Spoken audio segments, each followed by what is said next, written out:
Greetings. I'm listening. Good to meet you. I've been expecting you. For the good. You come get the voodoo. Hey there. And you are? Light be with you. You come to consult the spirits? Welcome to Orgrimmar. Have you come to serve the Horde? Shiny. Sail here. Me buy and trade. What? Sail here. Me buy and trade. What? Hello and welcome to Control Alt WoW, the podcast for those of us who love World of Warcraft and love making many alts. Today is Saturday, January 11th, 2020, and this is episode 645 entitled So Much New Stuff. I'm Aprillian, your host, and with me are my two awesome co-hosts. Hello, Constructs. How are you today? I'm feeling fantastic because it's Dark Moon Fair. Who doesn't want Dark Moon Fair every day? Right, who doesn't want Dark Moon Fair? And Grand Negus, welcome back. We missed you. How are you? Thank you. I'm getting settled in again. Haven't done much except hunting rabbits. Ooh. Rabbits? Be very quiet. Special rabbits. Yes, the fierce kind with the sharp pointy teeth. Decapitate. Yes. Yeah. All right. So what's going on this week? We got Dark Moon Fair. We have, unfortunately, the end of the 15th anniversary. Yeah. Wow. That's bonus. old. That's gone. Yeah. I missed my little 15% bonus. It was nice while it lasted. Exactly. Sure was. Yeah, and it lasted a long time. So We had what, 2 months of it? yeah, and then we had a couple of overlaps with Dark Moon Fair and Dark Moon DMF. and the wee buff. So nobody can really complain. Although we still will. All right, and what else is going on right now? Yeah, so we still have the PvP brawl still going on for the people that listen live or close to live, and we still have the Battleground bonus event going on. Yeah, those two obviously end on Tuesday, and we have the Battle for Azeroth dungeon event starting.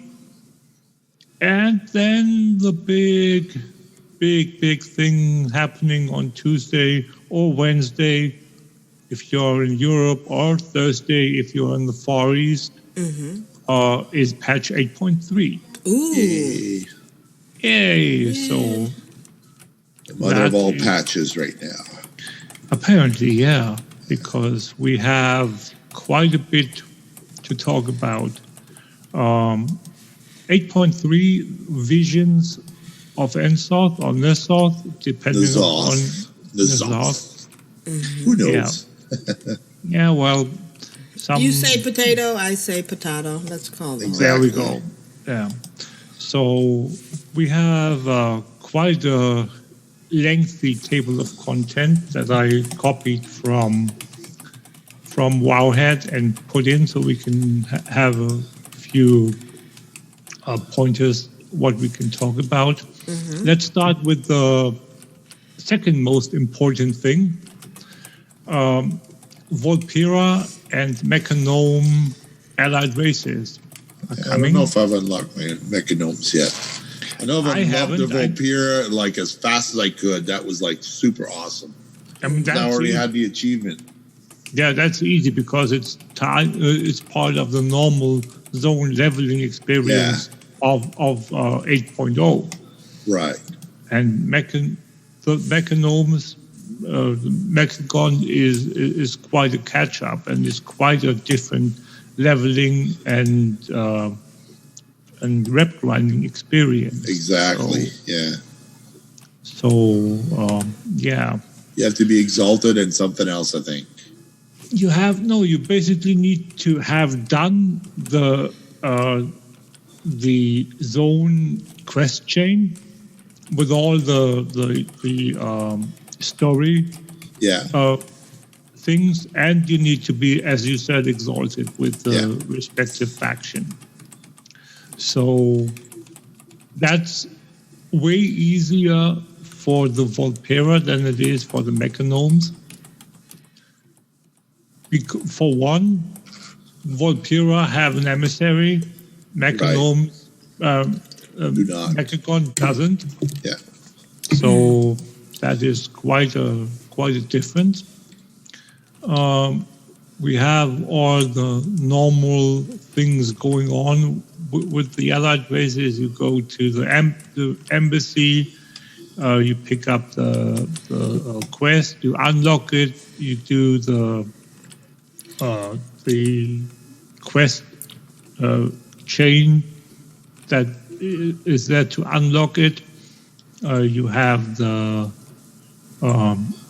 heritage armor you get. You have the mount you get, the racial mount. You have your special racial abilities. So there's the standard stuff that's going on with the allied races. Nothing special except the specialty, the novelty of the allied race itself. Next, we have the corrupted gear, which replaces the Titanforge / Warforge gear, which is a new concept that I'm interested in seeing if they're going to expand or use again a similar approach to that, where now you have a chance. They've put an evil twist on it, though. Yeah. So now you have the up until 8.3, you have the normal 10 item level points, 5 and 5 for the Warforging, and then you have additional 5 and 5 item level points for the Titanforged. So the maximum Titanforged item level is, I think, 20 item level points. So at least I haven't ever seen anything higher than that. Let's put it that way. Right. That is gone now, and in its stead, you have corrupted gear, where you get a bonus on a base level item. The item level is not going to increase anymore, contrary to Titanforged or Warforged, but you get bonuses, much like you get the tertiary stats that we have now, with like all the speed and the unbreakable or all that stuff. Tertiary, you get a corrupted tertiary stat. That is a bonus. And then you get as you said, the twist, where you get, I'm not sure if one goes with the other, if it's automatic that you get corruption on it automatically. I'm not sure about that, but I think it is. So you get a certain number of corruption points put on your gear.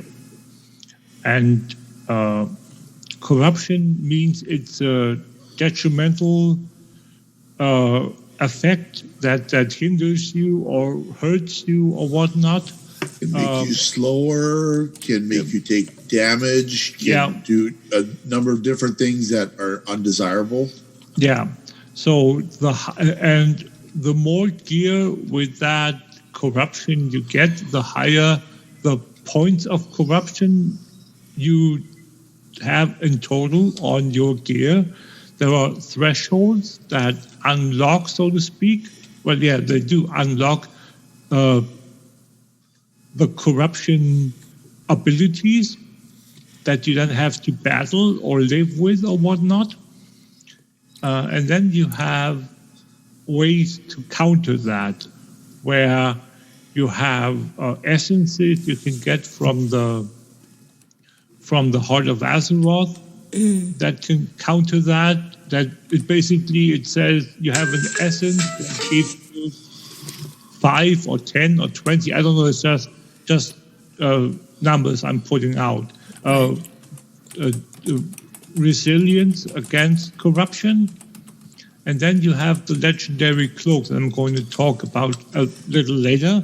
And the higher quality that is, the more protection from corruption is granted from that as well. So you can counter the corruption on your gear that you have to a certain extent. And then there is the ultimate way to deal with it, and that is to go and do a little quest chain to unlock a vendor or an NPC. Let's stay with NPC. That if you go to him and pay him a certain currency that you collect, you can cleanse your gear, make it uncorrupted. But that, again, makes it a purely normal piece of gear. So there is no bonus either. So if you want to cleanse the corruption, you cleanse your bonus as well, your buff on the gear.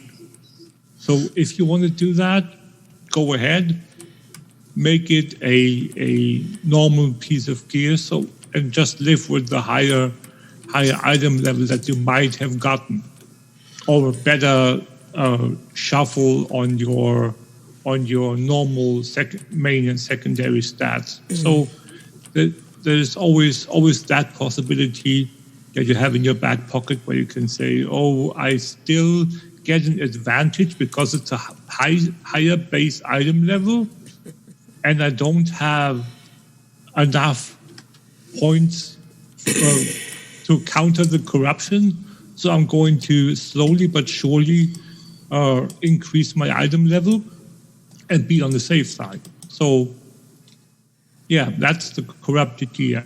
You get something that was similar during Legion. I don't know if everybody has had an Outlaw Rogue when they first came out, but the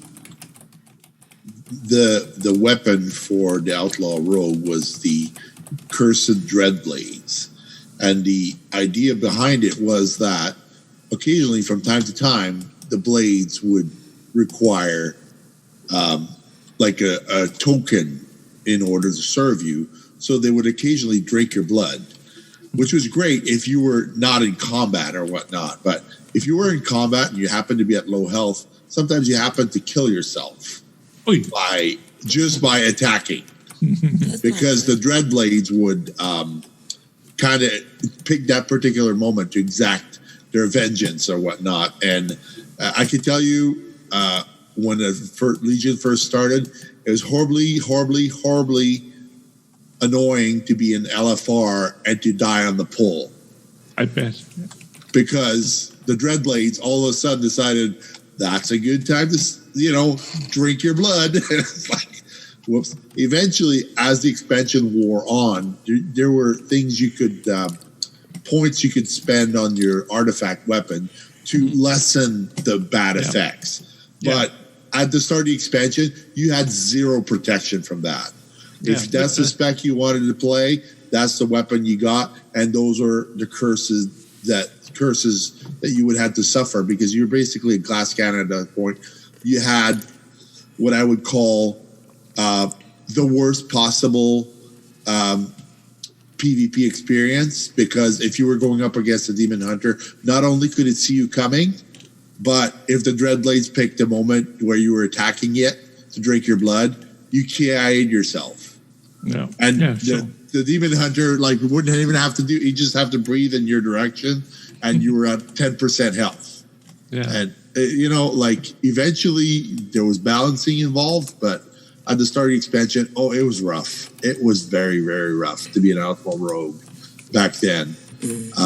But I made it, so I'm sure they will tweak it up and down until Like I remember as a warlock, you could life tap yourself to death. Yes. Yeah. I'm sure that will be applied at the start when it first comes out, but eventually we should get better. Oh, Hellfire. Yeah. Hellfire yourself to death. Yeah. Yes, I've done that many times. Yeah. Yeah. Yeah, so that's corrupted gear. It's a nice idea. I'm sure that that's got something to do with what you just said, that what you described, that people at Blizzard were thinking, what can we do? And then they picked up and expanded upon the outlaw rogue idea. It's a nice idea. Yeah. So let's see what that turns into. So then we have the Nazoth Assault.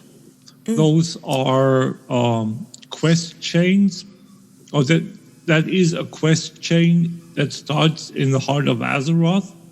The main storyline of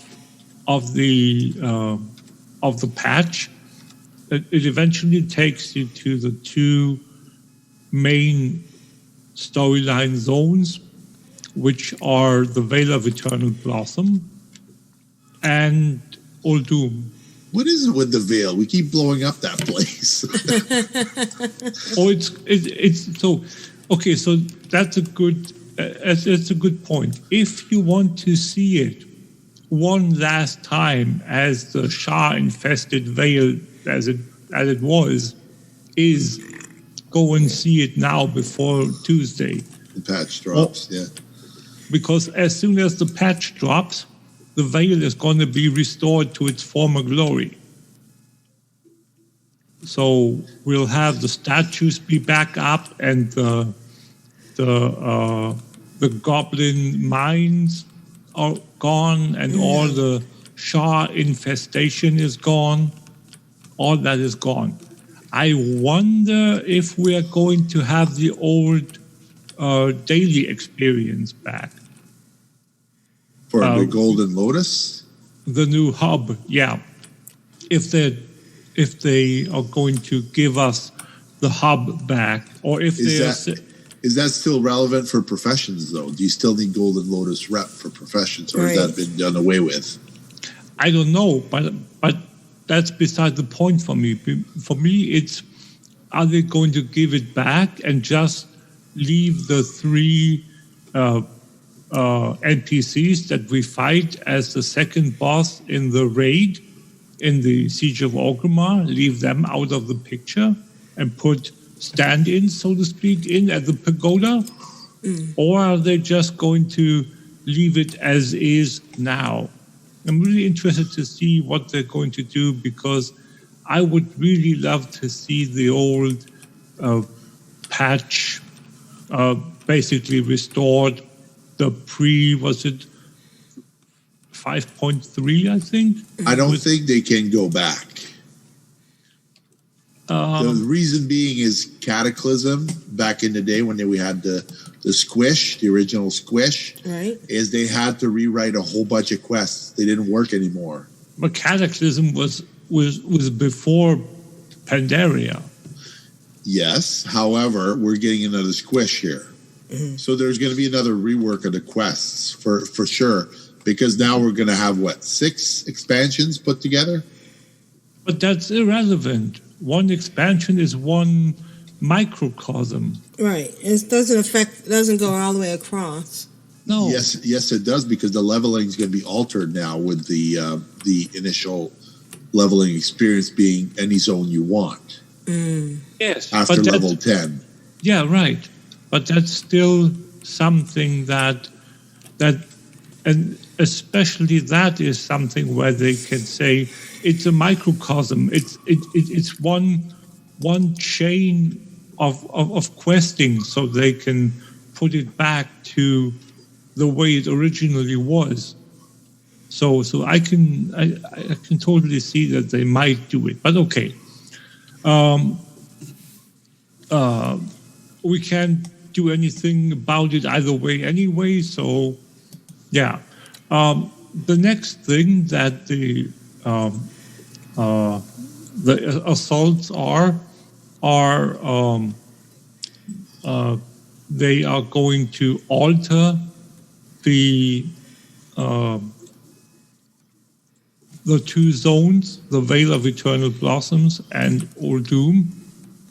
We are going to have basically be in Nyalotha, which is a alternate plane of existence, and we are going to basically see a whole bunch of old guard minions and have it be like all shadowy and purplish and all that. So we are going to see a whole lot of great new story content as well. And that leads you into that storyline, leads you into the horrific visions, which are like mini dungeon experience, dungeon combined with scenarios, combined with single player content like the Chromie scenario. Oh. Where you go in and help Chromie discover who killed her, and then as you go deeper and deeper and progress further and further into the scenario without dying, you experience and uncover more clues, more knowledge, and you get more powerful because you unlock new abilities that you then can skill into as like a special skill tree just for those horrific visions, much like you could skill into a special Chromie skill tree in the Deaths of Chromie to make her more resilient, make you more resilient, right. Get access to shortcuts and all that stuff. So that's, my opinion, is a good idea, and it's a sneak peek to the main feature of Shadowlands, which is Torghast, the big tower. If you look at the big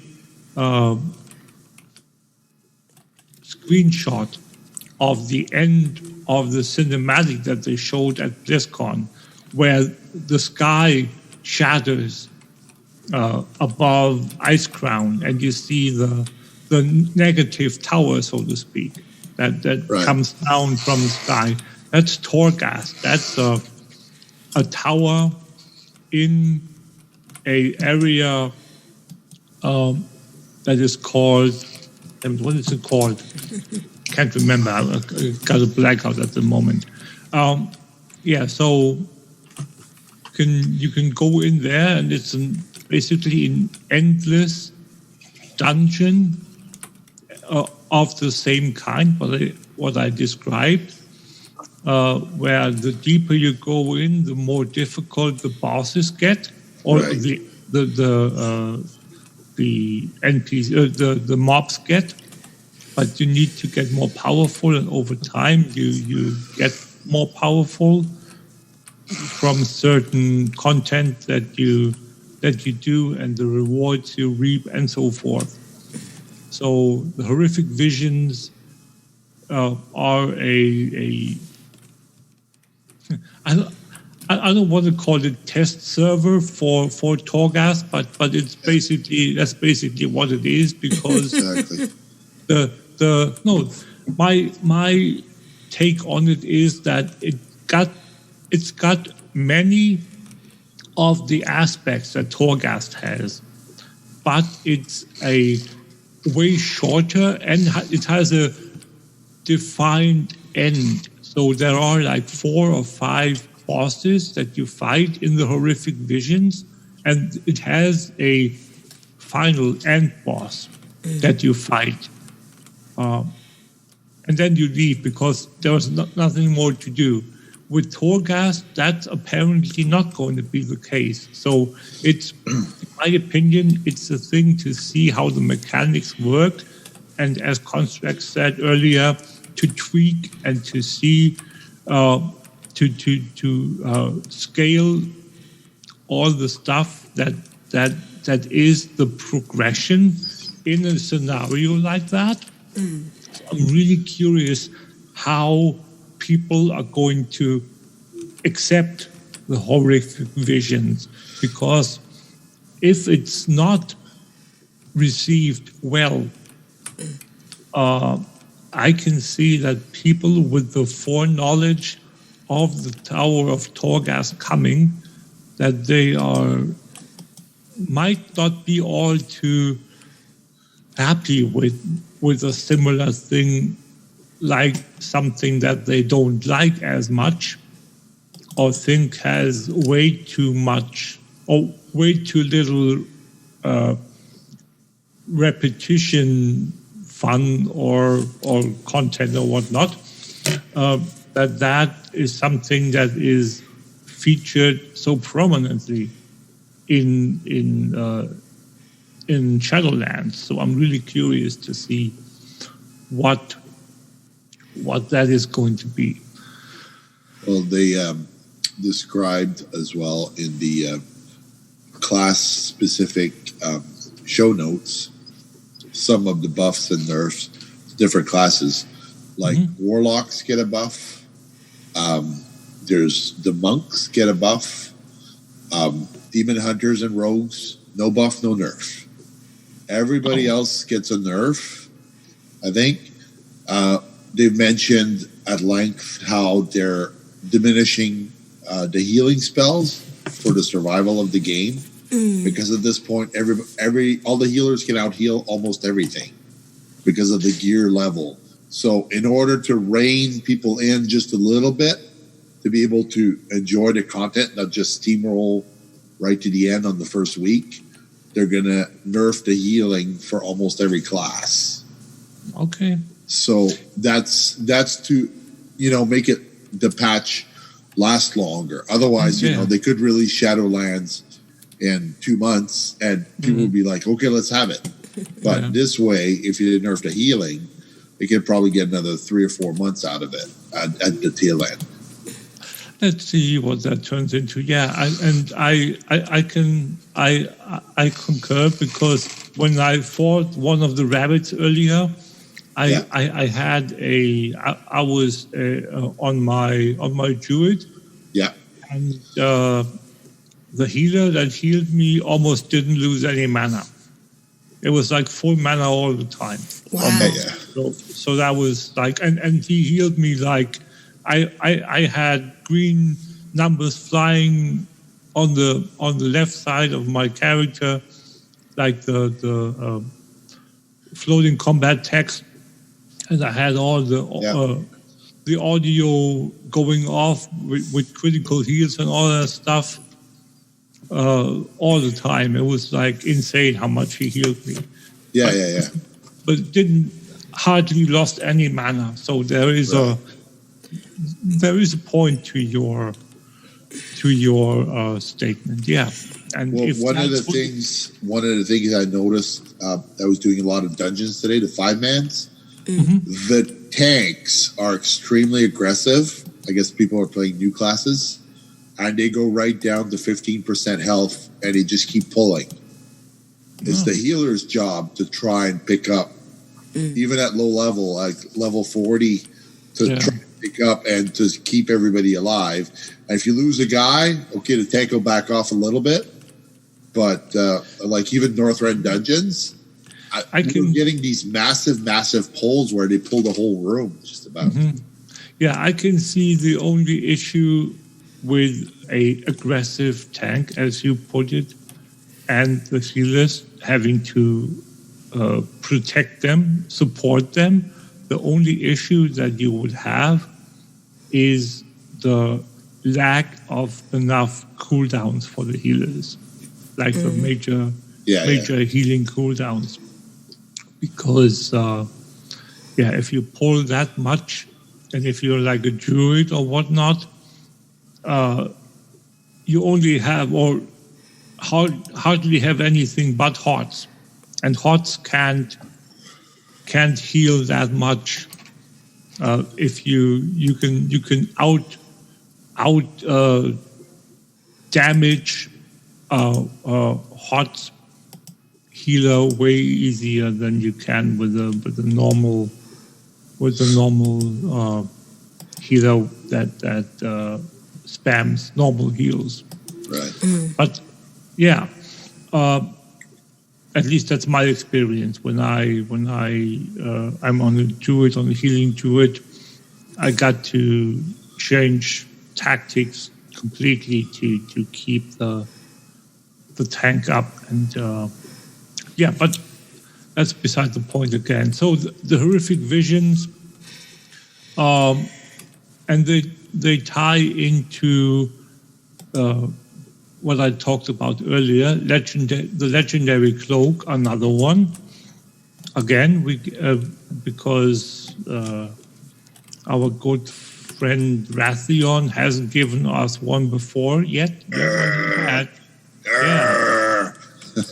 Rathion. What's up with the cloaks? Yeah, he's back, and he's back with another cloak. Yeah, but this one is going to be legendary and done in one patch. Sure, sure, Rathion. No, it's a cloak that absorbs the corrupted stuff. Yeah, does it start at legendary already? I don't know, but it's anyway, crazy. That's beside the point. What's important is that Rathion in the story context comes in and wants to help us. All the stuff. Yeah, I like that wording. Wants to help us. Yeah, because we're going to the Vale of Eternal Blossom again. Hey, everyone, come back in. I have more quests. Yeah. So yeah, and as you said, Legendary Cloak has as one of its prime abilities, or the most important ability, is the biggest chunk of corruption mitigation that there is, apparently. So if you choose to get a whole bunch of gear, if you're lucky enough that corrupted gear drops left, right, and center for you, you want the legendary cloak as fast as possible. So, and you want to upgrade it as fast as possible. And again, that's done in the horrific visions and with the loot that you get from there and so forth. But you'll see that eventually when you go through that story. We talked about, at the beginning, allied races, the Volpira and the Mechanomes. Another aspect of the allied races that affects all of the allied races, and the Pandaren in this case, and apparently the other races that couldn't become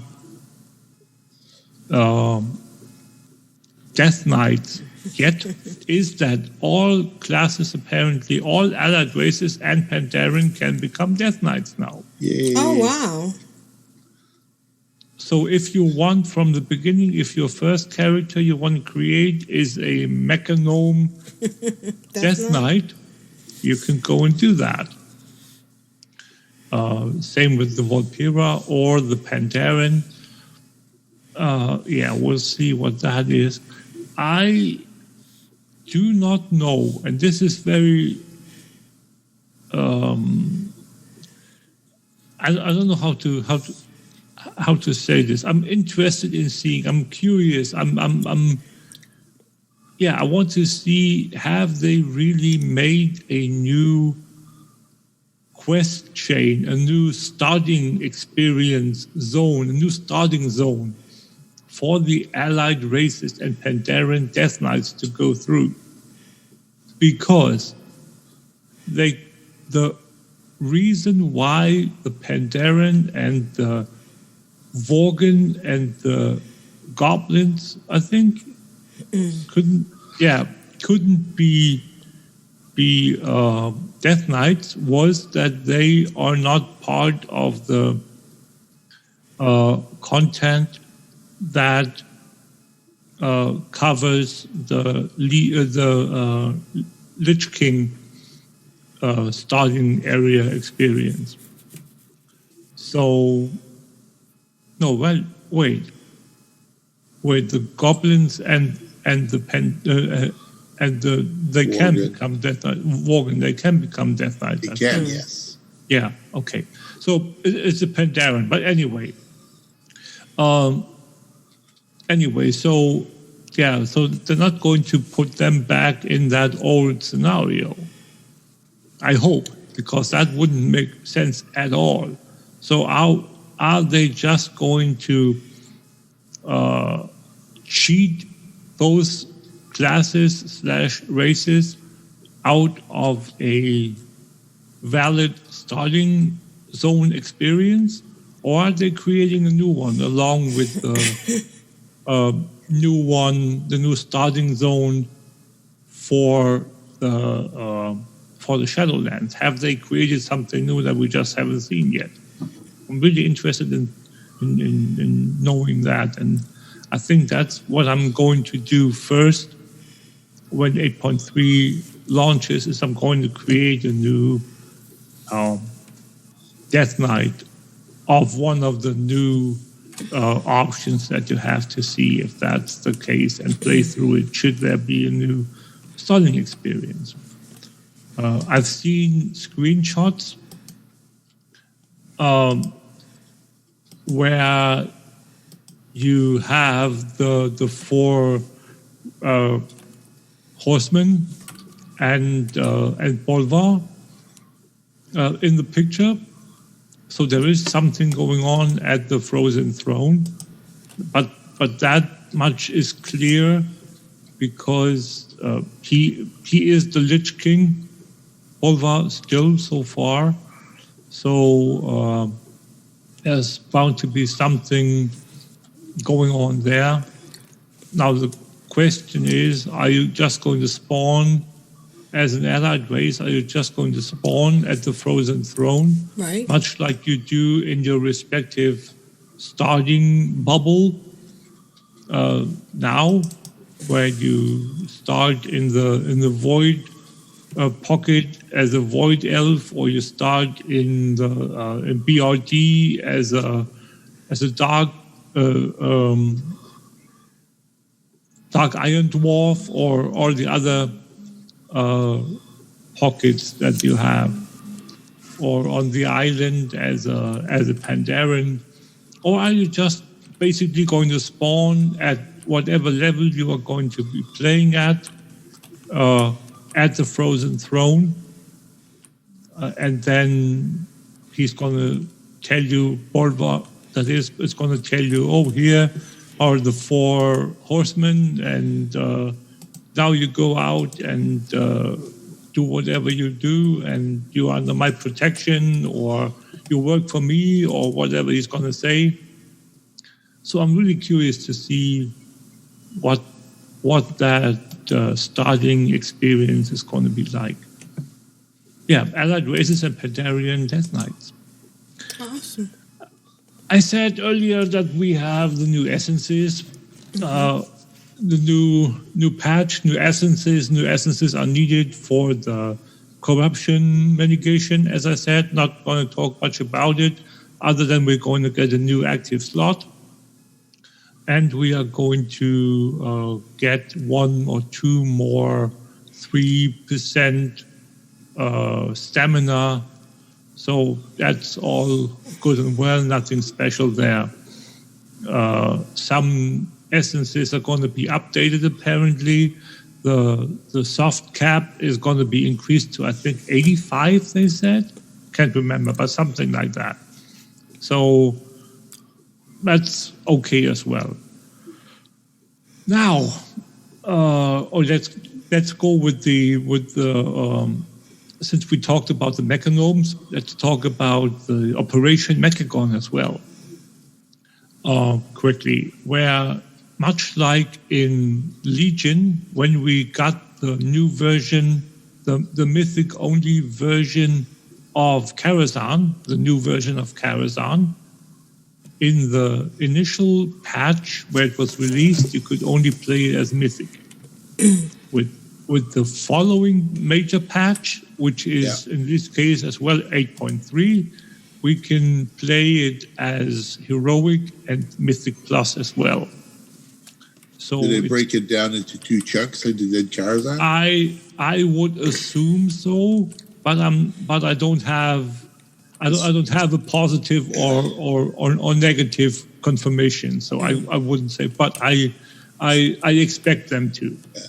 It looks like a fairly long dungeon. Just when it's an when you go boss, in there, yeah. Yeah, it's an 8-boss dungeon, and doing that as a Mythic Plus, an 8-boss dungeon is not what they want from Mythic dungeons, Mythic Plus dungeons. So it would surprise me greatly if they weren't going to do that.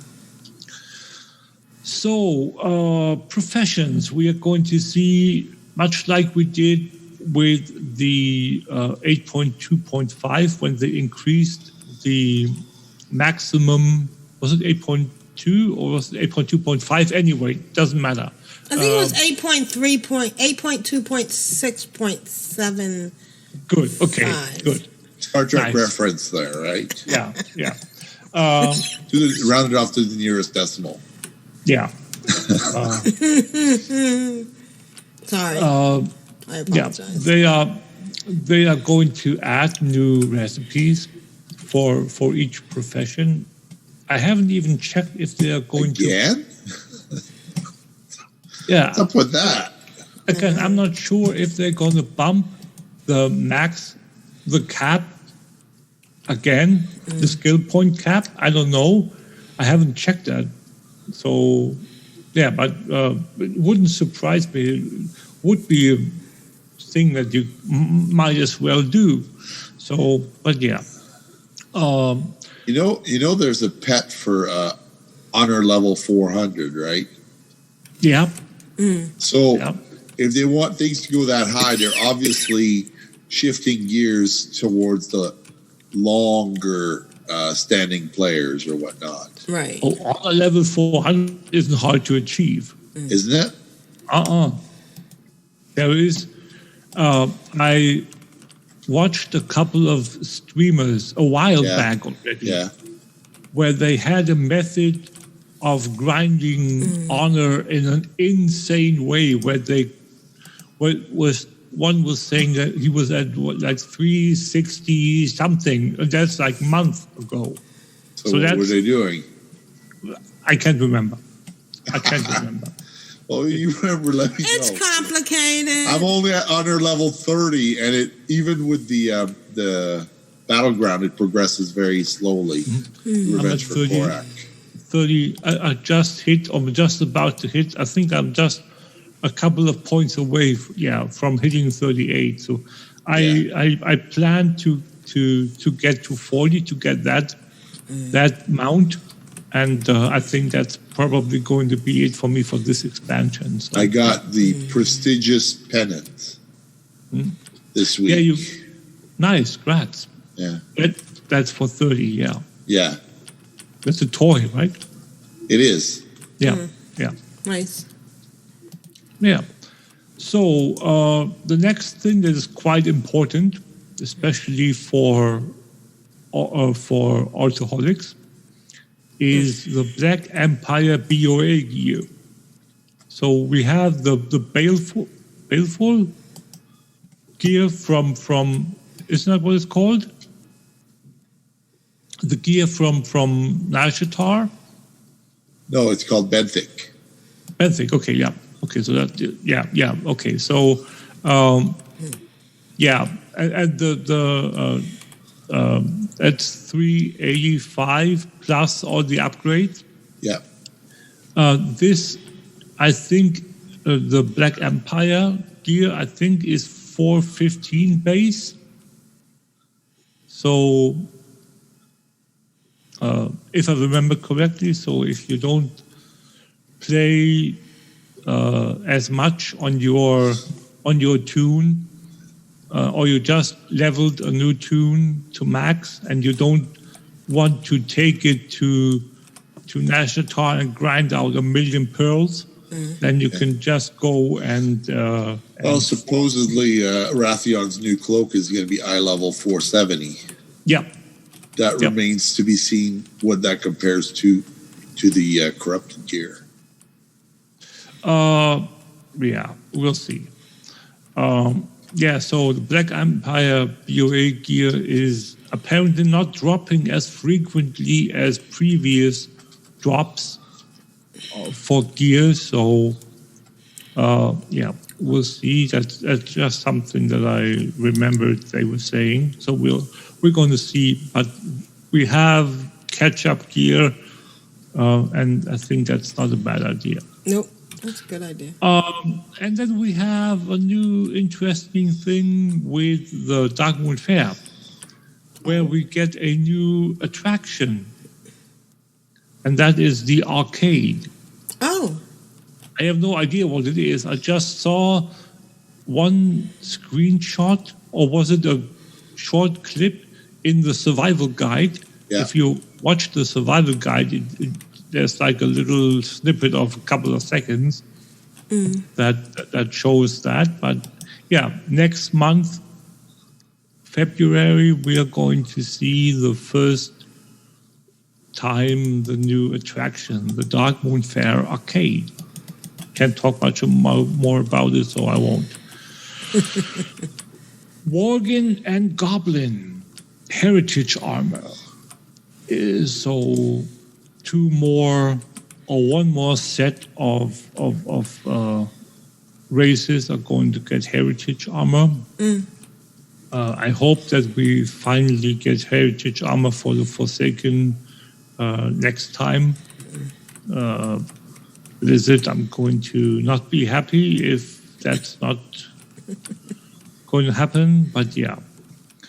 Okay, quickly on to the mounts. Mounts, we're going to get quite a few new mounts from vendors and for like gold and reputation unlocks and all that stuff. And apparently we are going to, some of them are going to be alpacas, apparently. They're going to be what? So, alpacas. Alpacas. Oh, wow. Like Dottie, the charity pet. Yeah, so we're going to find. It's funny because I have family down in Maryland, and there was a video on Facebook of alpacas running through the neighborhood. Oh, nice. Yeah, some people keep them for their wool and sell them, but yeah, it's just weird. Alpacas. Yeah, so is we are going in the chat room. Let there me is see. Dave Hunter, Grandigas MS Halley. Yeah. Oh, hi guys. Hello and welcome. Yeah, so as I said, we're going to see a whole bunch of new mounts. Let me just quickly see if we can if I can scroll down to where they are. Where are they? We're doing this live, guys. We're doing it live, folks. We're doing it live. Here we are. Mounts. We have in the Veil of Eternal Blossoms, we have 1, 2, 3, 4 drops, apparently. One is a drop. They're all drops, yeah. In Vol'dun, we have, let's see, we have 2 from Vol'dun. One is a drop, and the other one is apparently not a drop. So that might be a new reputation or vendor mount. In Uldum, we have again, I would say 1, 2, 3, 4, 5, which are all, no, there's one quest drop or reward, and it's called the Shadow Barb Drone.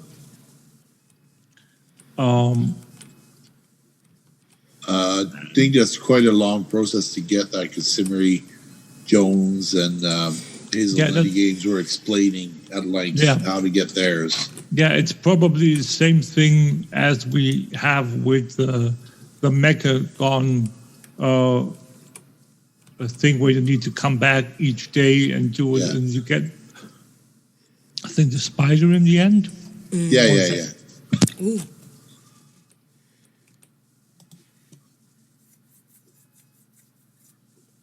Did we lose? Sorry about that. Yeah, so I think I need to get something to drink. We can. The throat is a bit dry. Yeah. I'm there as well. So the horrific visions. Yeah. Have a vendor. A wicked swarmer from Rathion, and a drop, and a something that's from the achievement. Oh yes. Apparently, to clear the entire thing. I would imagine that's what it is.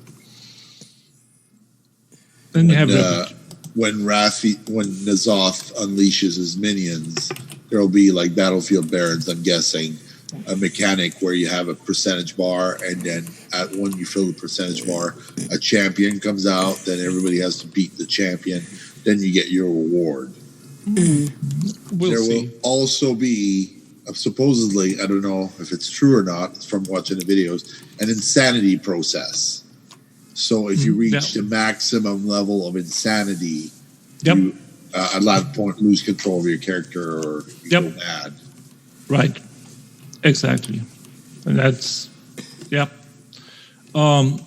so reputation mount, we have one that costs 24,000. That's okay-ish. Not bad. Right. Yeah. No. And then we have another one that costs one of a specific currency, apparently, but I'm not sure what that currency is, but we'll see eventually. And then we have the allied races, but those are like the Mechanos Strider and the Hyena. That's nothing special. That's like standard. Each of the allied races get their respective special mount, or their own racial mount. Right. Okay, we almost made it. There are only 3 more points left to talk about.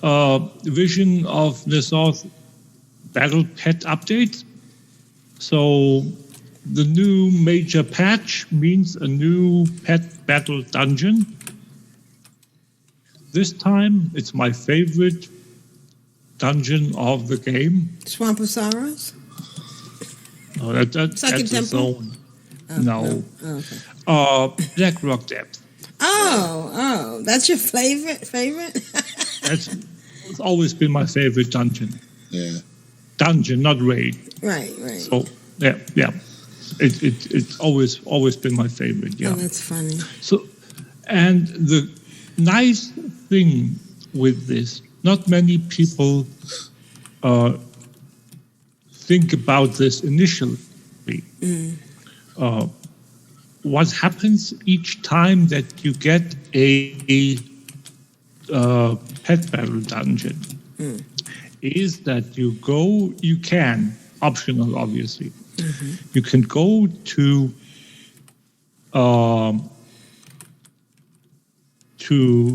Dalaran, go to, I think, Beanie, is it? And she's going to teleport you to the dungeon. Oh, that's interesting. Ooh. Yeah. So that means that finally, think about this. How does the Alliance get to Blackrock? Mountain. We don't have a flight path. You have to It fly doesn't You matter. have to fly into one of the nearest zones, and then you have to, unless you're a dark iron dwarf, you're No. You're overthinking this. Alliance go to Stormwind, mount up, and fly across the mountain into Searing Gorge, I think. Yeah. Right. And then you're there. That's 2 minutes. Right. As a horde, how do you get there? Unless you have the that thing that lets you go straight there.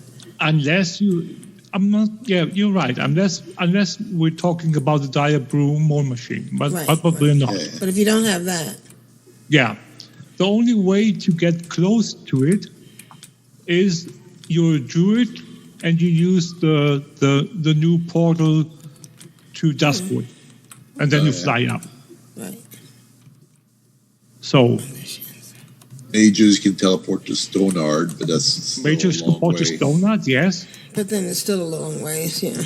Yeah. All right, yeah, all right. and- We've guessed long enough. Tell us. and the- Tell us. the right way. No. And the other is Grumgol. So that's it. And they're all far away compared to Stormwind right next door. Okay. But now with the new pet battle dungeon, you get a free teleport from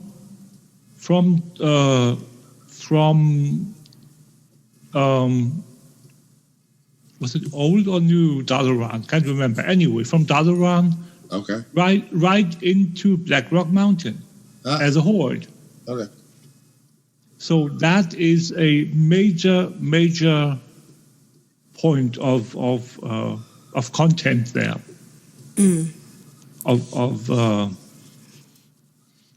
That I think that I don't know that many people use the teleports that they get provided by Beanie when they want to get around. Right. So, but because I talked to someone the other day, yesterday, day before, yesterday, where we talked about they were running BRD as for transmog collection. And as a horde, they had to do this, that, and the other, jump through 49 hoops. Right. And so, as I said, so but that's over and done with if you are a semi-avid pet battler and you can get a couple of pets together, like 20 or whatnot, and you can do that initial quest with the reward at the end to unlock the teleport. You don't have to do it once. You don't have to do it every week or whatnot, just so you can unlock it. And I think that's really finally a way to get to Blackrock Mountain as a horde in a swift and a swift way, and you don't have to do all the things that you have to do now. So finally, we are at the end. The last one is the thing that many people have been screaming about for years and years and years, and that is transmog changes. Specifically, legendary transmog changes. Yay! Legendaries! So, legendary transmog in Visions of Nissoth. People will finally be able to transmog legendary weapons and armor. Ooh, yeah. Ooh. If there are any legendaries you'd like to wield while adventuring, Thunder Fury! now is the time to transmog into them. However, there is only one legendary that you cannot transmog into, and that is Tergo's dragon Nah. draft. Nah. No. No? The Warglaves of Azeroth. Oh, of course. Yeah, that makes sense. Unless you're a demon hunter, I guess. Nope. Not even the demon hunters, eh? Nope. They're not Denied. Yep. They're not transmogable. They're not an artifact, so that's not, no. You can transmog Sulfurus, you can transmog Thunder Fury, Thoridol, Valanir, Shadowmourne, Dragon Wrath, and Gollard and Tiriosh. The two daggers, the rogue daggers. Right. Yes. The fangs of the father. Fangs of the father. Yeah. So those are the 7 weapons, and then any of the legendaries, as they said, as I just said, the armor, any of the legendaries you can transmog to, the cloaks, and the legendary items that you got from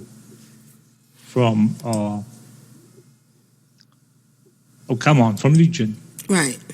You can transmog them too.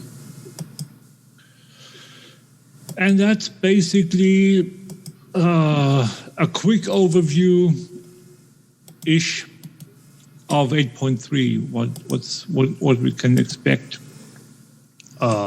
from it this coming Tuesday/Wednesday/Thursday, depending upon where you are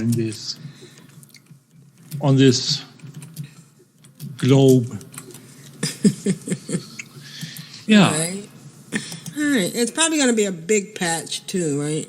I think there's parts of it already downloaded because every couple of weeks I get updates for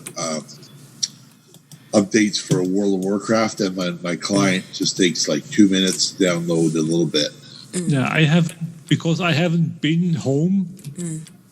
I haven't seen any background downloader thing happen, so I'm not sure if it's just done it while I was playing or whatnot. So I've had a fantastic weekend. Wow, it's very comforting. Those battlegrounds where you're not necessarily putting out more damage, but you feel like you're contributing more by pushing all the buttons all at once. Bad boy, what you gonna do? What you gonna do when they come for you? Constructs, how's your weekend WoW been? Uneventful. I kind of wasn't in the game very much. Oh? I managed to get to the computer this morning, and in order for that to happen, I kid you not, I slept in my chair so that when I would wake up, it would be Dark Moon Fair all the way. Woo. And that's dedication. That's dedication, folks. I got told to go to bed, and I heard it the first time. When I got told to go to bed again, I was already asleep. I didn't hear nothing. I woke up, I just hit the space bar, and I started rolling right to Dark Moon Fair, and that's enabled me to go get the quest for Grizzly Trophies, go turn in the quest for Grizzly Trophies, go get food, go level cooking, go do this, go do that, go. Every alt that goes in there heads it off. Oh, details. Nice. Hey, color coding. That looks awesome. Thanks, Grand Niggas. During the intermission, I asked Grand Niggas a good add-on for for damage recount. Damage meter, yeah. Damage meter. It looked beautiful. That's exactly what I needed. Yeah.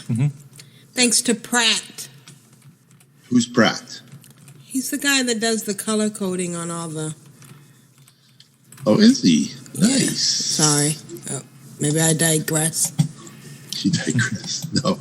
It looks beautiful. New version. See what's changed. Click here. Oh, wow. There's a lot of stuff. Anyway, the version's up to date, so I'm like all happy. So yeah, my Dark Moon Fair started this morning, and my week ended with Korak's Revenge. Me actually being at home in the game as a server was going to reboot and kick me out. And I was on my Warlock. I was just gotten to Northrend. Got a couple levels to 70, 71. And the Alliance got stomped into the ground a couple of times. No. And we stomped the Horde into the ground a couple of times by a few seconds. The thing that I got out of Korak's Revenge is the Horde really only needs to capture the first 2 bunkers. That is all you have to worry about. If you do nothing else the whole game except babysit one of those bunkers, you've done your job. Because there's always going to be at least one Alliance coming in hot to reclaim that bunker in the last 10 seconds. And if they do that, then that bunker survives another 5 minutes.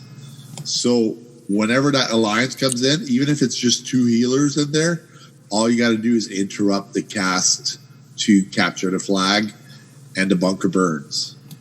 It's going to happen. And the Alliance are extremely good at knowing how long is left on that timer. There's add-ons out there that tell them how many seconds are left to capture the bunker, and it'll say Horde will win in 3 minutes, or Alliance is 95% depleted on this bunker.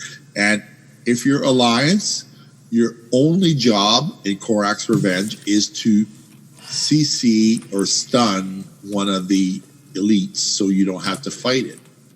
If you can manage to down the bunker without pulling the elite, you don't actually need the rest of the force there. Ooh. So I see the failings of this battleground that they tried to make a 3-hour battleground for every time. Yeah, if you need all 40 players to take a bunker, and if you need all 40 players to down an elite, it is going to take 3 hours. Right. But if you only need a mage and a rogue and a demon hunter to take a bunker, you bypass that whole elaborate scheme that they did to make the battleground last 3 hours. And I actually got the mount on a Horde character for the Korak's Revenge that I cannot learn. So it sits in my bag. I'm not going to learn it. I'm not going to destroy it. I'm not going to vendor it. I'm just going to have it sit there to remind myself that I was in that battleground. The Snarler, it's going to sit there to remind me that I did it. I conquered and I won as a Horde player in Alterac Valley. Because it's already known. It deposits the mount in your bags, but you can't. You got it twice. That's right. Okay. I wanted to see if I could do it as a Horde, and I did it as a Horde. And then you get them. You get the respective other one as well. You don't have. That's right. Yeah, you don't have to earn it the other way, but it was immensely satisfying to know that I could get to max level just doing battlegrounds after battleground after battleground. I did archaeology on my what's it called, shaman or however you would pronounce it, right. And after I got to level 116, I kept doing Korak's Revenge, and I got to level 120. So I have another max level Horde character who has alchemy, who can earn Vial of the Sands again. I have Vial of the Sands on 3 characters. I put my mind to the grindstone, and I wanted to earn it before anything happened in Uldum, because once N'Zoth starts an invasion, we don't know where all the mobs are going to be. Right. If they're in the middle of a dig site and you happen to go through there and you pick up combat after combat after combat, you may not be able to do your Tolvir digs. You're So right. if you can't do your Tolvir digs, there's no Canoptic Jar. If there's no Canoptic Jar, there's no recipe for Vial of the Sands. So I did grueling work, like 17 days of grueling work to earn one more recipe. And people would say, why would you punish yourself to that level? Well, you get something valuable out of it. It's not that Blizzard tries to make it impossible to earn something. There's always a glimmer of hope there. Right. But they just make it very difficult to make it possible for the precious few to get the recipes. And that's, I think, one of the core values that's kind of been lost in the profession system is now they make it possible for everyone to have everything. However, the time investment has been drastically increased. Unless you have a system or a group of friends to farm certain things like honor, the 3-star recipes are a little bit out of your reach. So nowadays, if you don't have like Korak's Revenge to give you 10 tokens, then you actually have to go to Battlegrounds to win 4 Battlegrounds to get 5. And if you do arena skirmishes, there's a possibility that the lockbox has a couple in there, and then you can get to 3-star on all your recipes, which I think is a whole lot better than the previous 3-star system that we had in Legion, where you had to have a drop. Right. If the drop wasn't there, you weren't getting your 3-star no matter what. I still have some Fell Slate recipes that don't have 3 stars, and that possibly will never have 3-star because the event is not there anymore, or I can't dig enough, or I can't find enough scenes, or I can't kill enough mobs. I haven't found the bubble or the vacuum system that gives me so many of that the 1% of 1% chance for it to drop is present. So you're limited. Like I was doing a quest with Aprillian one day, and I got an Eye Inquisition, which is an incredibly rare pet that's from Fell Soul Hold. Yep. And like, if she hadn't asked me to come there that day, I still wouldn't have that pet. Right. So when it dropped, Aprillian says, "Oh, yeah, that's nice. That's nice. Can I have it?" I'm like, no, you can't. No, you can't. You can't have that pet. I want that's that mine. pet. That's mine. Right. Yeah, I looted it. It's mine. 100% loot, mine. And I was like fiercely opposed to parting with that pet. And I've cleaned up my bags today. I've never had so many free slots, probably since the days of Pandaria. So, like, when I go to Dark Moon Fair, I organize my bags, I do the professions. I've started fishing again. I haven't fished in a long time, mainly because I've had to fish for volatile fires. And I've refined my technique where my hand doesn't hurt anymore when I fish. So, like, I have my arm extended, and the elbow is resting on the armrest, and my hand is in such a way that it's not constantly under pressure to squeeze the button. Right. It just gently rests there, and I do something on the other screen to distract the arm, so my arm slides back and forth, and I'm not just poised and waiting for the fish to pop up. I have my headset on, and I can hear the fish bobber go bop. Blop. And I keep changing my bobber to different things because it entertains me. And it tells me also how long I've been fishing for, because most bobbers are good for an hour. Right. So if you have a can of Warren bobber, I had a paladin stand next to me today, and he pulls out his can of bobbers as well, his can of worms as a bobber, same as mine. And he laughs at you. And I go, yeah, it's very funny. I'm fishing at Dark Moon Fair and catch nothing but junk for 25 minutes. Right. And he goes, no, I'm not laughing at you. I'm laughing with you. I'm like, it says right in the text, you're laughing at me. You are laughing at me. I'm catching nothing but junk. I go, I have the worst fishing luck ever, because the Dark Moon Fair quest, the fishing quest, is broken. You can earn 5 points of fishing for the latest expansion, but it forces you to do your classic fishing.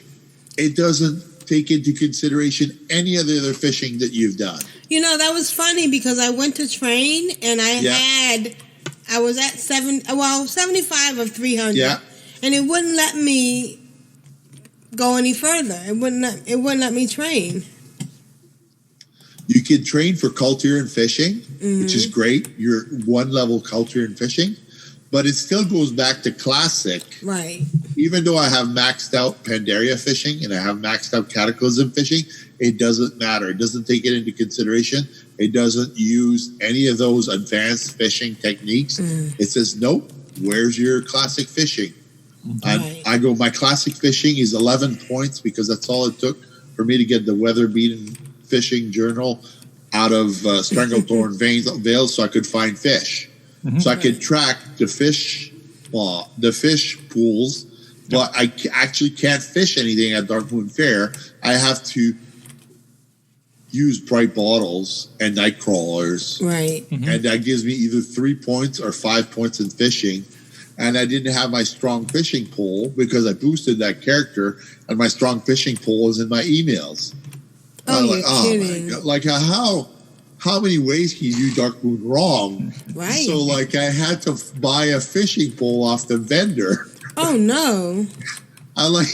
Because I wanted to make sure the lure's equipped and working properly. I'm doing it wrong all the way. And then 100%. I finally got my fishing to 75 and +3 or +5 fishing for the night crawlers. And then when it finally got to 80, then I go to turn in the quest. Oh, your culture and fishing's gone up. I go, it's going to be the same bloody, wrongly done quest.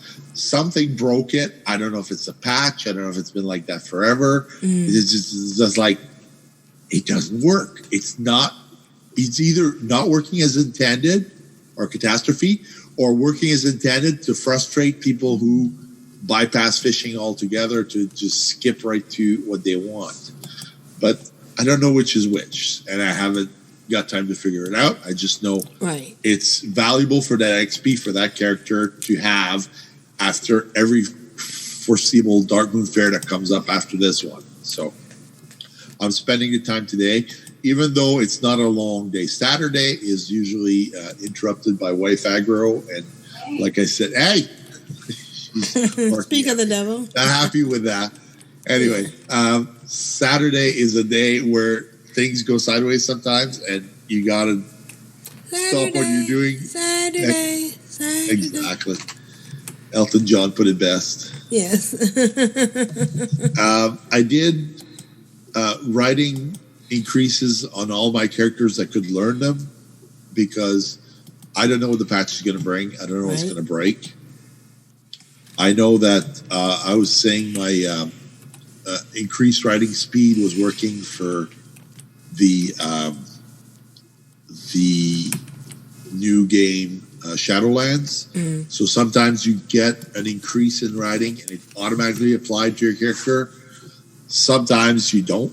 Like I got writing, the artisan writing, the flying 300 for 4,000 gold, and I got it because I was exalted with Stormwind. I always go to exalted with Stormwind as soon as I can. The Northrend dungeons now award the rep for the classic reputations now. So it wasn't working before. It's been fixed. So that I don't know if the Pandaria ones work. I will have to check that ones. No? Pandaria has something different in play, or they have the whole star issue. Oh yeah. So I think Golden Lotus and all that stuff. If I remember correctly, only Outlands and Northrend work with the original. Okay. Well, I skipped over Northrend, Druid Korak's Revenge, and I went right into Outland. Oh. I don't think I'm going to do the questing of the zones. I think I'm just going to level with dungeons for now. And herbing and mining. The quests are just a little bit too time consuming. My DPS isn't very good the rotation for the affliction. I haven't figured out which pet to use. I always use the imp for now because the imp kills it a little bit faster. But like Granigus was telling me with the damage meter, I'm gonna fine tune it and probably do a couple rotations on the training dummies to see what kills it faster for everything. And I'm doing at least 2 pet battles a day to level pets or to level the little tokens for the buying pets. I've offered Granigus a pet for 500 pet charms. So, because I have too many pet charms. I have like 1,400 pet charms. I don't use. Oh, that's so sad. I know. I get them from the mission table, so I feel bad when they sit in my account and I don't. Right, and they don't have anywhere to go, and the poor. I little feel like pets. they're being wasted. Right, anyway. I agree with you 100%. I sold some stuff on the auction house that I wasn't expecting to sell. I sold like 7 during the last week of the Korax Revenge when Dark Moon Fair kicked over. I sold 7 medallions of the Legion, so that was pretty good. 6,000 gold each, so that's not too bad.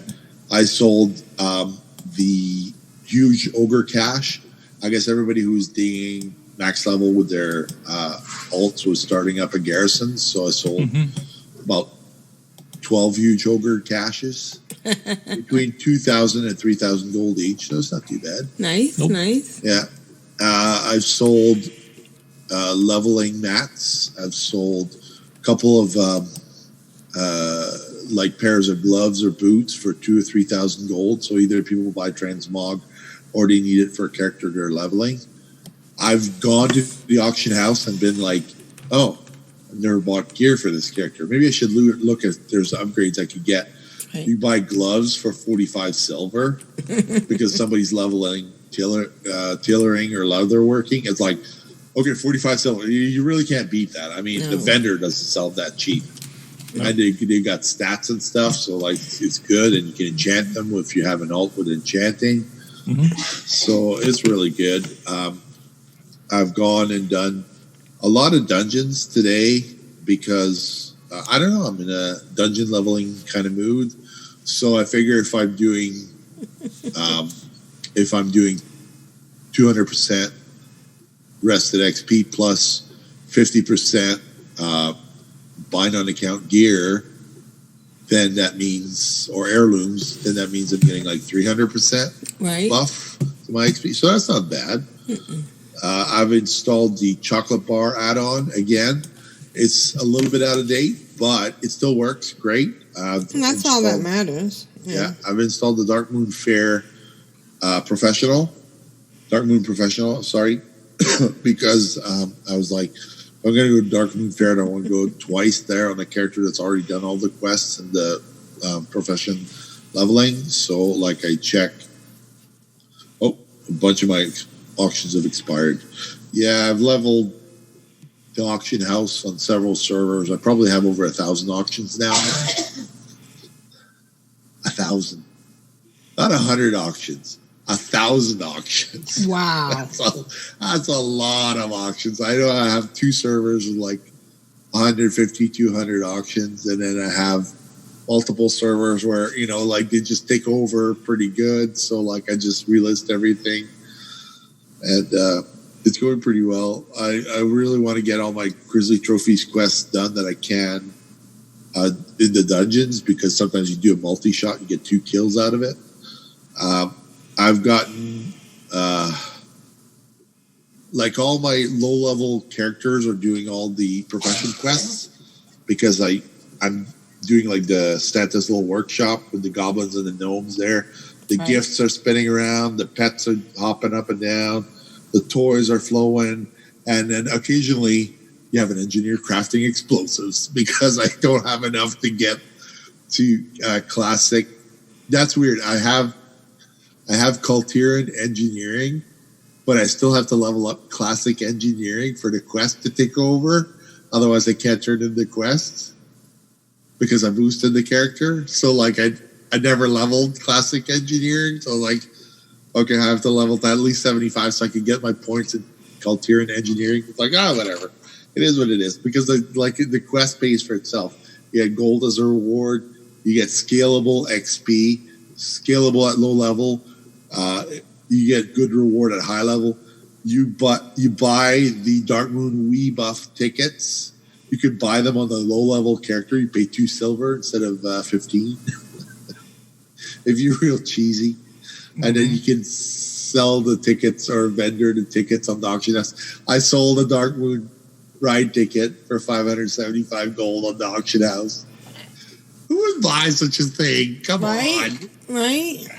Anyways, and it's just funny. I do the fishing and the cooking turn-ins because I feel compelled to try to level everything. I don't know where things are going to go with my Violent Sands expeditions, but I figure that it's going to be drastic once the Whispers of Nazoth comes in. That mountain's going to be harder to farm for because you're not going to get as much whiptail out of that zone, and who knows what else is going to not work as good in Cataclysm. I know the 2 vendors who sell mats, the vendor mats. They're both in the Vale of Eternal Blossom and in Uldum. So I hope nothing happens to the vendors. There is a right. There is the normal one in the Vale, and that's Keech. Big Keech. Yeah, and then you have the other one at Ramkahen. So Yasmin. Exactly. Anyway, I'm watching my 200 plus auctions just take over to expired. So I'll be that's one thing I do. I go to Darkmoon Fair on one character, and the other characters in front of the auction house going tick, tick, tick, tick, relist. I've sold so many mono hardened stirrups. Like people need to do their quests faster, so they buy stacks of 2 or 5, and you can also use them at the turn-in Borealis Harbor. I don't know what sells in the auction house for the Horde. I think on the Horde side it's more the diving suits and whatnot, because I remember selling lots of leather gear on the Horde side because it was part of the quest turn-ins for the artifact power thing. That's another thing they were going to change in the coming thing. You can level your artifact to 75 or 82 to get the extra bonus things for your corrupted thing or your cloak.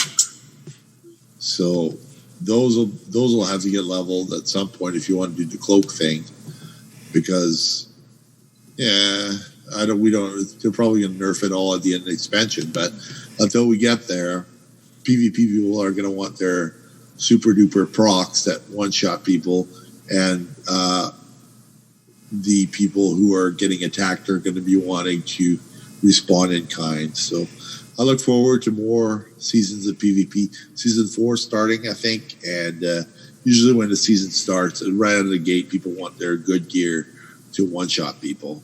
So we'll see what happens, and that's been my week. Awesome. You had a very good week. I tried.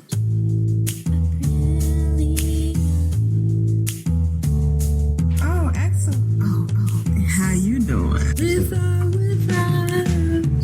I get excited. I get giddy and love making mini alts. My dog is trying to poop for the Horde and for the Alliance. It was funny on my head. Brilliant. How was your epic week in WoW?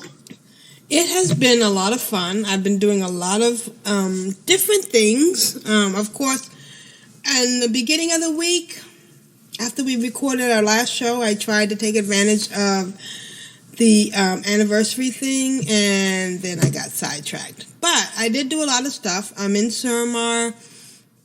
I had to update WoW Pro so that I could find the right quest. I'm still not on the quest that are in the achievement tab, but I am making progress. WoW Pro is really helpful with TomTom, of course, and Aprillian is making strides. I did go into Aprillian, who's the rogue that I boosted to 120, and she's in, what is that other place? Suradam or Suramar, or not Suramar. She's in a whole different... Sharalaran. That. No, not Shalalaran. She's in a whole different place. Let me see if I can...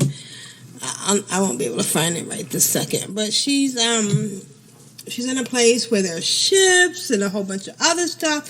But she's 120, and she's a rogue, so she's doing great. And it's really interesting because there are different quests. Some of the quests are orange. Orange question marks, orange exclamation. Yes, that is a story/legendary quest chain. Right. And she's having a lot of fun in that. It's complicated, but because she is 120, she can just go through. There's a whole bunch of different... it's Prillian, not Aprillian. Prillian the Rogue. It's a whole... It almost looks like Alduar or Aldum on steroids. Like, there's a whole bunch of different stuff. It's like a whole different place. And she took up inscription as an option, and Aprillian sent her a bunch of herbs, and she's like... It's so weird now because even if you have a low-level herb or a high-level herb, you can still mill it and you can still do stuff with it, although sometimes you get XP. The only problem she has is I can't figure out how to get her back to Orgrimmar so she can do Darkmoon Fair. I went on Darkmoon Fair on a lot of tunes. I went on Darkmoon Fair on Vapril. And apparently, Vapril had never done Darkmoon Fair because she got the achievement. Come one, come all. Which is always weird. So, now she's in... Why is Prillian... Oh, she's in Darkmoon... She's in Darkshore. Why is she in Darkshore? That's so weird. Anyway, so she's been doing a lot of different stuff. Aprillian is still going around and doing her Ancient Mana stuff in Suramar. She actually had gotten... It's really weird because sometimes she has like 1,000 and then she goes through something and then she's down to nothing and then she goes to feed people. Now, somebody said she only needed to feed a couple of people. I didn't understand that part. You know what I'm talking? Essentially, you only need to feed 3 people, and that's right. That's what she's been doing. Thassalon. The 3 people in the hub. You only need to feed them once a day. Once a day, right? She's been doing that, and she's been going to like Felth Soul and figuring out. The biggest thing that she had to figure out was where you end up when you click on one of the portals, and she's gotten that down to a science now, which you can kind of figure out. There is an add-on that you can install. Let me just check where you get a overlay that shows you where on. It gives you an overlay. Because every day there's a different group of quests. Yeah, those are the normal world quests. Right. So this add-on gives you a HUD display of the Suramar zone with a marker representing the exit area where this portal that you mouse over takes will take you to. Oh, that's very handy. Yep. Let me just quickly because sometimes she takes she takes a certain portal and she realizes, oh, I'm way over here. But if I jump into the water, I can get down to the next level. Although if you miss the water, you're going to die. And that's the clarification about which people to feed was feeding the people for reputation is detrimental if you're always running out of mana. Right. Okay. Yeah, but it's only 50 per day, so that's not much. One funny thing that happened was that I logged into a toon, I think it was Vapril, who only had 19 in cooking, and the cooking quest was still available.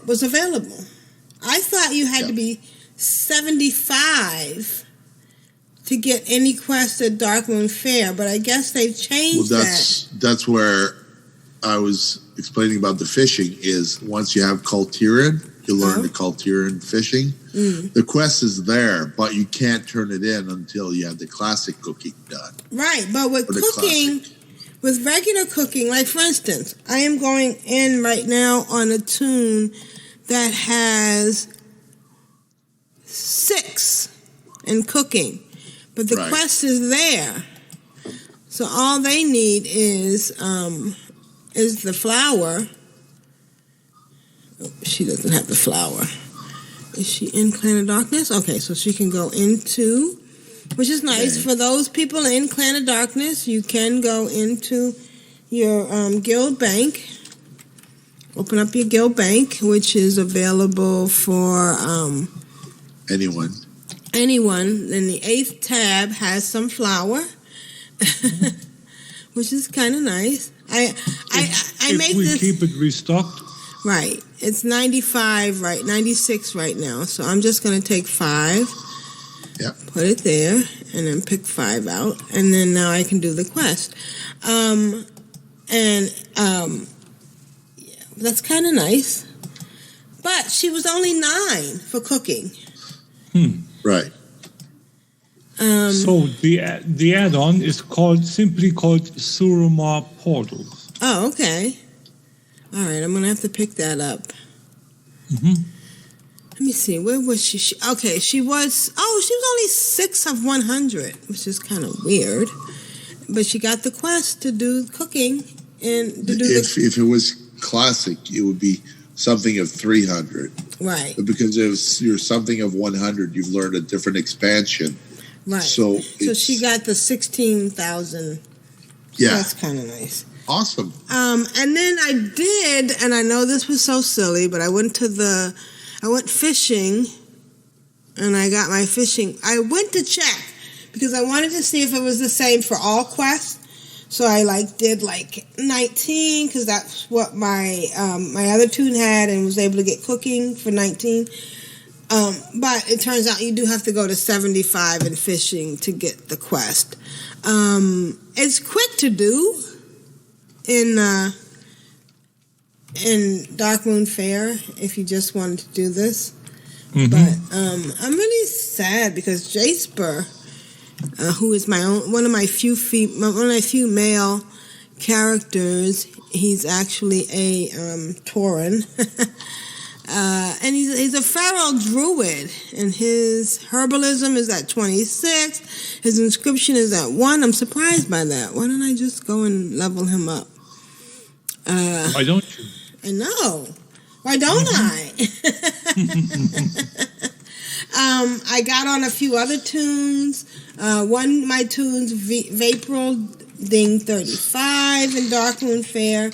I mean, Darkmoon Fair is like this wonderful gift that you get from it's so funny. Why is he getting on a mount when he's a feral druid? He could just fly.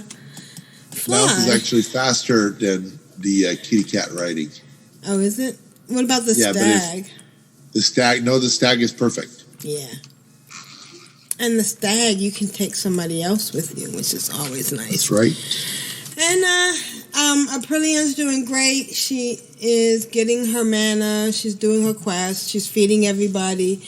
And I'm having a good time. I'm hoping soon that I'll be at the point where she'll get the the other race, but hey.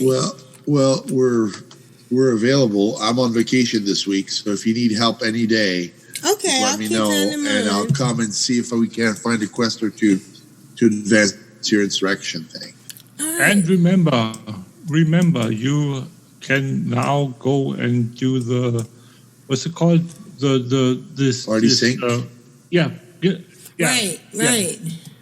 The sync. So even if you are further along in your quest, you'll just still sync be able up to and, come back and yeah, exactly. I'm hoping you're just missing something in Janvik, because then that would be super easy fix. Right. The quest line takes 20 minutes. Right. I've done a lot of stuff in Suramar. I've done the sneaking around. I've fed I've given weapons to people. So I'm pretty sure it's just this one thing I have to do, and then bam, I'll be ready for it. And in the meantime, Darkmoon Fair has been fun. It's so funny. I don't even have to do archaeology anymore, because I realized once I got 600 on archaeology, I had all these boxes. So I could just go to Dalinar and trade it in for fossils. So that's been fun. And that's been my week. Don't cash them all in.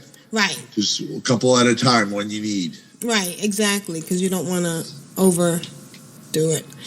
It's so funny though that you can easily miss the bobber in the Darkmoon Fair if you're not paying attention. I know. Yeah. Do you have different bobbers you can use? Yeah, I do. have the cat bobber. I have the Murloc. I have a can of worms. They're great. They are great. Yeah. Brilliant. Yes. Go and check in your achievement window, please. Go It'll tell us what chapter you're on. For Suramar? Yes. Insurrection. No. Look at the achievement. Good Samaritan. Ooh, there you go. Okay, I'm gonna go in there now. We're doing it live, folks. We're doing it live, although I'm still just enter good. That should be enough in the search window of the achievement window. Right, and I do want to give another shout out to Constructs for that code you sent me, because Tia's account is now paid up for a couple of months. Although I have moved all of my guild leaders for Clan of Darkness, and I think Wormrest Accord and Neverhoof to Aprillian's account, because that's the one I most likely keep open. I mean, for years I was paying for like 4 or 5 accounts, and then right now I'm down to 2, and I will open up another one when I get a chance. When I get my... But yet... You're going to do Recruit a Friend for yourself, aren't you? I haven't done Recruit a Friend for a while. You think I should? You mean open up another? I'm probably going to end up doing it for the rewards at some point. Yeah, well, what are the rewards that makes it so good? The plane. Oh, the plane. Everyone wants the plane. The plane. The plane, boss, the plane. Oh my God, we have had such a wonderful life, haven't we? For those of us that remember Fantasy Island. Okay, so I'm looking for, you said... Good Samaritan. Good. Yeah. Good start. Can't be the good print. Oh, Good Samaritan. Oh, well, for Good Samaritans, let me track it. Oh, I had it tracked. I just need 4 more quests. Okay, which ones? I need Blood and Wine, a Growing Crisis, StarCraft, and a Change of Season. Statecraft, I'm sorry, and a Change of Season. So, Change of Season is like the last one. Okay. That's where the tree explodes and you no longer have to feed those people. And you have to go do that scenario. Okay. All so right. You're close. I'm close. Yeah. You're 4 quest chains away. All right. Well, that makes me feel better. I love the fact that Shalaran has changed. You know, after I do some quests. Like, for instance, I did the fish, did some quests, and I got, So a growing crisis, you said you needed? Yes. That should be right outside the flight path area. There's an army building up. You have to go kill some generals in there, and that'll start up another quest check. So there's 3 generals giving you some quests, just like when Anduin shows up and he goes, ooh, we have to go do this, we have to go do that. They're going to come and invade if we don't attack. Right. So that is to the southeast of Sharalaran, where the flight path is. Okay. If they're there, there'd be basically a big army there. I know what you mean, and I'm excited because she's she's 120. Yeah, she can one-shot stuff. Right. Yeah. All right. A change in season that'll probably happen when you go back to the spider area. There'll be a spider in there. You have to kill a big queen gal type of thing, and from her you will get an acorn. And that's the one you plant? The acorn you plant in the bottom level of your Sharalaran, where the map is, and that makes a giant tree. Okay. But in order to feed the tree, you have to have an arcane storm. But in order to have the arcane storm, that could level and destroy everything. So you have to contain how much power you give to this tree, so it doesn't blow up like it blew up the other place. Right. Okay. I know this is like not new stuff. It's like older stuff. Well, but you do once, you remember it forever. And that's what I specialize in. We're the 3 teams in the workout video. Yeah. And Grand Nagus is the one doing the heavy lifting and you're the one doing the medium stuff, and I'm the one doing the old stuff. I'm on the pillows on the floor. Right, with the pillows on the floor. All right, and that's been my week, and I'm having a great week. And thank you guys for your patience in my slow week. All right. Nice. Yes. I find it very, very easy to be true. Am allerschönsten war es doch zu Haus, und doch zog mich einst in die Welt hinaus, und in der Ferne suchte ich mein Glück, wer kennt den Weg zurück. And now it's time for Add-on Spotlight and a whole bunch of other stuff with Grand Nagus. What do you have for us this week, Grand Nagus? And I want you to know we've missed you tremendously, and we're glad you're back. And we just want to do a shout out to everyone in your life that needs you and loves you, and we appreciate them. And we send you positive energy for whatever you need. Does that make sense? Thank you. Thank you.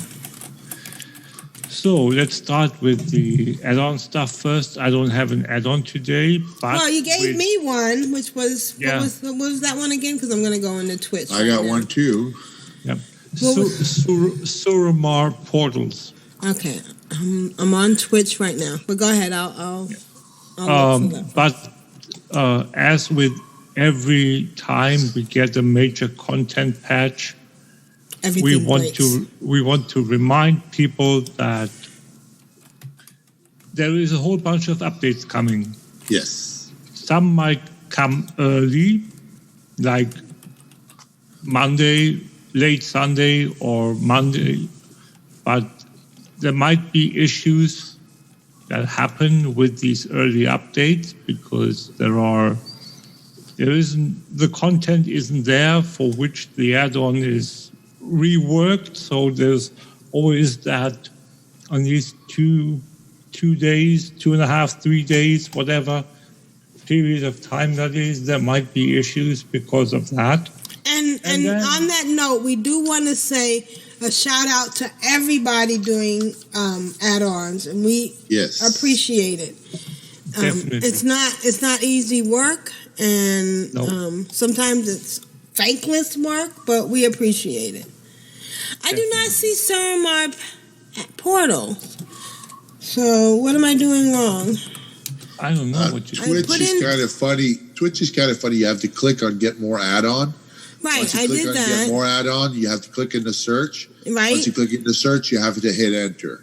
Okay, I did that, and all I see is Instant Portal, Handy Note Portal, Portal Mage, Portal Master, Mage Portal, Portal Service, Portal Metrics, Take Ash.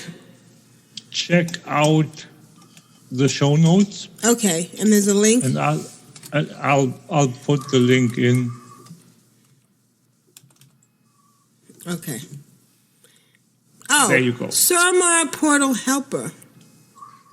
Suramar Portals. I found. Oh, it's all one word, and because it's all one word, it didn't come up under portals.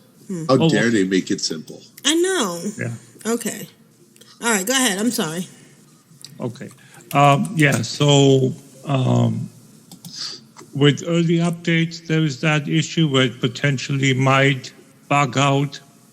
But again, if there is an update that needs to happen and it hasn't happened yet, once the patch has dropped, you have the same issue, the same result. Right.